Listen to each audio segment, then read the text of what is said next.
Ouais, bonjour, monsieur Chimitoro. C'est le grand Barak qui est face à toi. Quand tu as chanté qu'à te résoudre, on t'a fait quoi? Hein?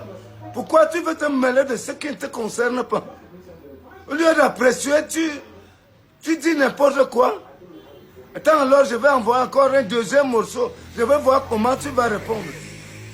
Attends, le deuxième morceau, ça vient, c'est déjà en route. Bon, je suis encore devant toi, jusqu'à la fin.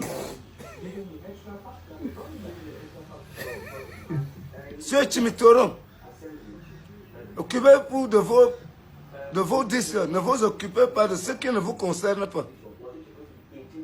Nous sommes des artistes, chacun a sa manière de chanter. Oui. Bon, c'est ma façon de chanter. Parle tout ce que tu veux. On va voir si ça n'aboutira à rien. Oui. Mais ne m'en tourne où?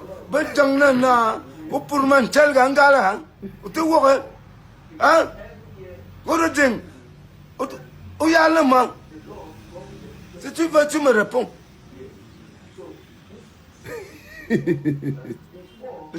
Ne cherchez pas à parler ce qui ne vous concerne pas. Si tu es un star maintenant, c'est que je suis le star d'aujourd'hui. Oui, je vais te défier. Je te défie, je te morifie même. Oui, c'est le grand Barak de l'Informe, comme tu le connais. Tu es Chimitoro de l'Informe, je suis aussi le grand Barak de l'Informe. Je suis en train de vouloir te défier. Oui. Tu as chanté qu'à te résoudre. Moi aussi, je chante, je vais goûter. Ah ouais. En vrai. Tu cherches l'argent, c'est ça que je cherche aussi.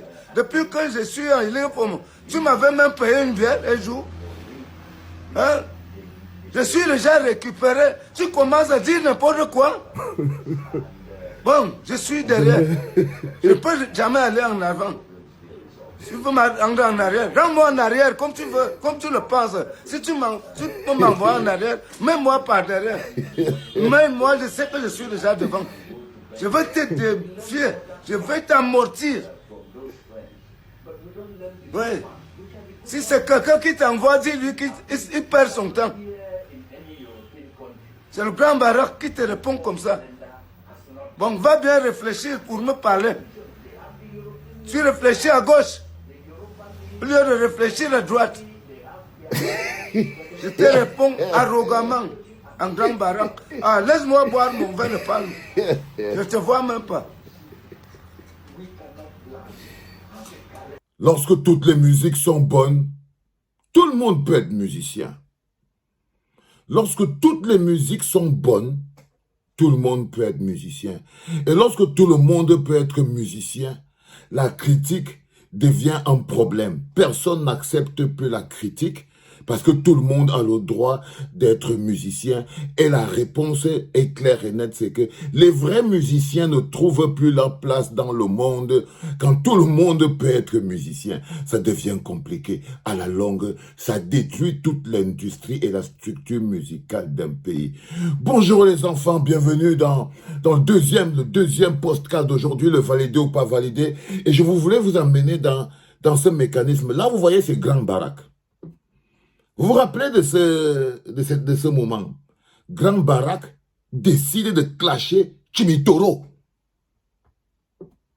C'est-à-dire qu'on est dans une situation, quand vous devez comprendre ce qui se passe, qu'on est dans l'univers musical. Chimitoro, une référence. Chimitoro, monument. Chimitoro, si on comptait les pères fondateurs, Chimitoro. Musicien reconnu, plein.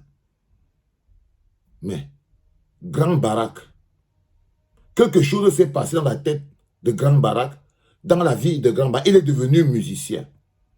Et ce n'est pas que c'est dans sa tête, il n'est pas devenu seulement musicien. On l'a invité pour venir chanter.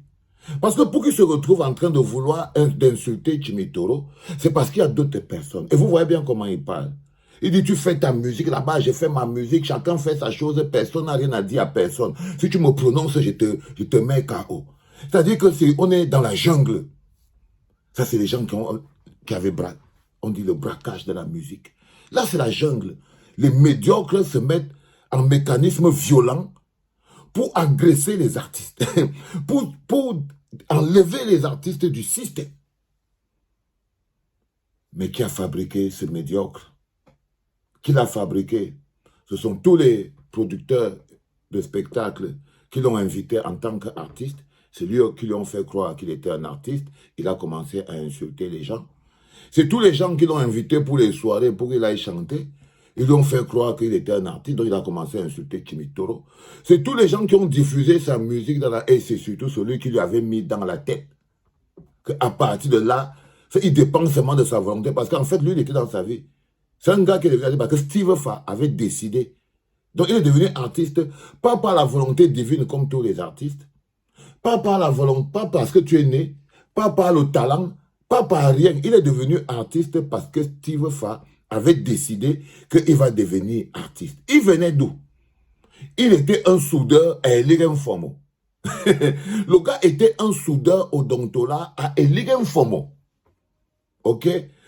Le hasard des choses, donc, parce que la nature a horreur du vide, et quand le vide devient là, ce sont les monstres qui s'installent. Steve Fa a fabriqué donc ce petit monstre. Dans une logique de Jésus. Parce qu'on fabrique à la base, on ne voit pas les conséquences. Ok? Et il est devenu musicien. Avant, il y a eu les Ken de Moutongo, un gars vient de la prison, après on l'invite, il part chanter. Parce que ce n'est pas seulement eux qui décident que, ce n'est pas eux qui prennent la musique en otage. C'est les producteurs de spectacles. C'est les managers. Il avait un manager. Vous voyez ce que je veux dire? Du coup, dans ce système-là, lui, dans sa tête, il est devenu musicien. Il dit, c'est moi, grand baraque. Je te réponds avec arrogance. Ne viens pas taper mon gars de manger. Pour eux, la musique, c'est le gars de manger. Ça n'a rien de spirituel, ça n'a rien de créatif, ça n'a rien de compétitif. C'est un mécanisme comme il aurait pu vendre les oignons, les arachides et tout et tout. Vous voyez ce que je veux dire? Et ces gens sont placés donc là parce qu'on est dans un environnement où toutes les musiques sont bonnes. On est dans un environnement où il n'y a pas de code. Du coup, les conséquences sont extraordinaires. C'est-à-dire que Grand Barak peut se permettre de clasher Chimitoro. Simplement pour ça, par exemple, dans un pays où c'est normé, c'était clair que toute la corporation, les diffuseurs, la télévision, ils ne devaient plus... Lui, il devait disparaître. On ne devait plus... Simplement parce qu'il a manqué de respect à Chimitoro.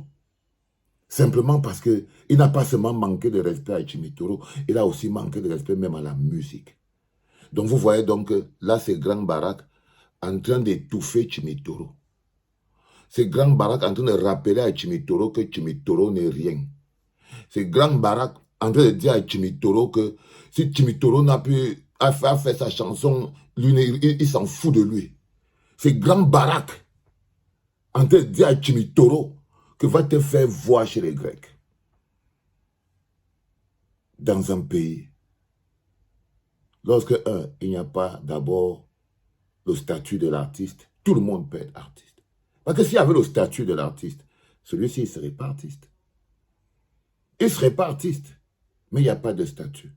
Non seulement il n'y a pas de statut, mais toutes les musiques sont bonnes. Toutes les musiques sont bonnes, c'est que vous n'êtes pas sélectif. Il n'y a rien, il n'y a pas de classe, il n'y a pas de beauté, il n'y a rien, il n'y a pas de compétition. Il n'y a rien. C'est-à-dire que c'est comme si on a atteint un niveau de décérébration qui fait que notre culture, notre émotion, notre logique a été totalement compromise. C'est-à-dire que là, par exemple, tu vois, le mec, oui, ça nous fait même rire. Mais il n'y a pas plusieurs manières de détruire un pays. Détruire la culture, c'est détruire un pays. Détruire culturellement un pays, c'est mettre en avant l'imposture. Parce que là, par exemple, Grand Barak, c'est une imposture.